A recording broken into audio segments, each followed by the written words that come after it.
Hello friends, welcome to my YouTube channel and I hope आप सभी अच्छे होंगे। जैसा आप जानते हैं, हमने MHI 09 भारतीय राष्ट्रीय आंदोलन की सीरीज़ स्टार्ट की थी।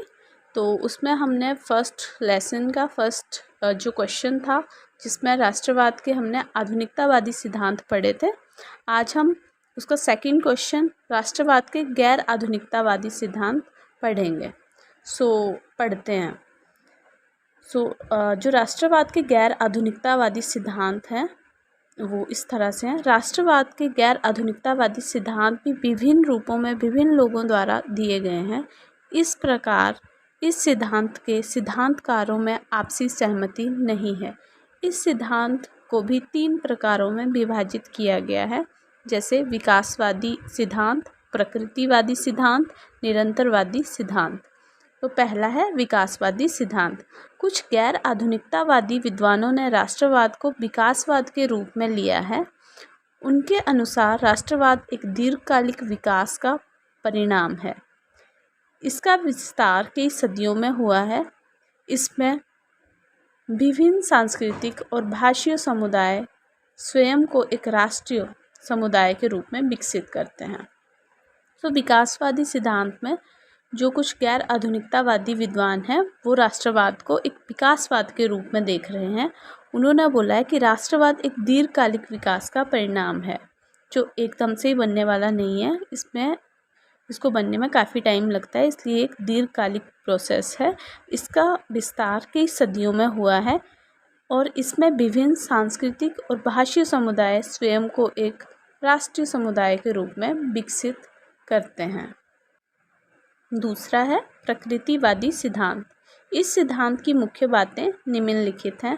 प्रकृतिवादी राष्ट्र को कुछ प्राकृतिक जैसा देखते हैं। जो प्रकृतिवादी हैं वो राष्ट्र को एक प्राकृतिक जैसा देखते हैं, जिसे मानव मस्तिष्क स्वाभाविक रूप से स्वीकार करता है।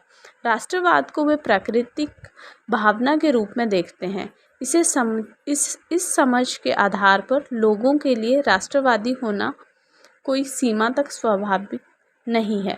जो प्रकृतिवादी हैं वो बोलते हैं कि जो राष्ट्रवाद है ये एक मानसिक स्वभाव है। इसको ये राष्ट्रवाद है ये प्राकृतिक भावना के रूप में इसको देखते हैं। कुछ गैर आधुनिकतावादी राष्ट्रवाद को प्राकृतिक मानते हैं, इसलिए उन्हें किसी भी तरह की अन्य व्याख्या की कोई आवश्यकता नहीं है। एक विद्वान ने तो यहाँ तक कहा कि राष्ट्रवाद एक मानसिक दशा है। जैसे हमने पहले पढ़ा कि राष्ट्रवाद जो है इसको मानसिक दशा या मस्तिष्क जो हमारा स्वाभाविक रूप है, जो हमारा दिमाग है उसको अडॉप्ट करता है, उसी तरह से इसको बोला गया है कि ये हमारे दिमाग की ही उपज है।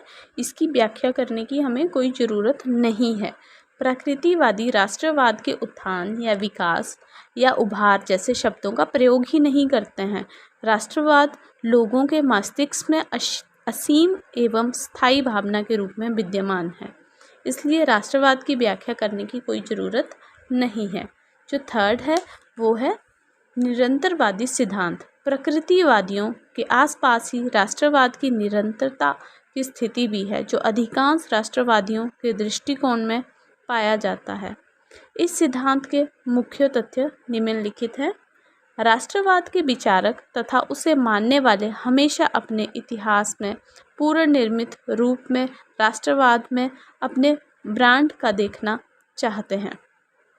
जो राष्ट्रवाद के विचारक हैं वो उसे अपने एक ब्रांड के रूप में देखना चाहते हैं। जैसे एग्जाम्पल के लिए पाकिस्तानी राष्ट्रवाद के विचारक तथा प्रचारक मोहम्मद अली जिन्ना 1940 के बाद ऐसा कहते हुए पाए गए कि मुस्लिम राष्ट्रवाद किसी हाल फिलहाल का राजनीतिक विकास नहीं है, बल्कि मुस्लिम राष्ट्र का अस्तित्व मध्यकाल से ही रहा है।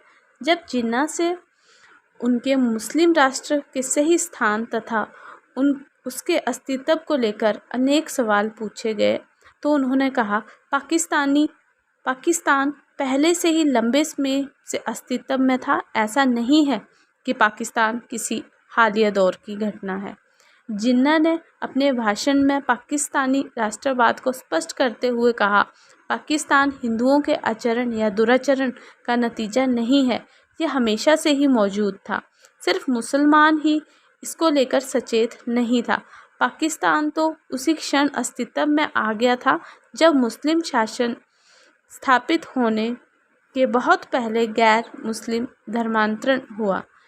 इस पूरे दौर में हिंदू हिंदू ही रहा और मुसलमान मुसलमान ही रहा।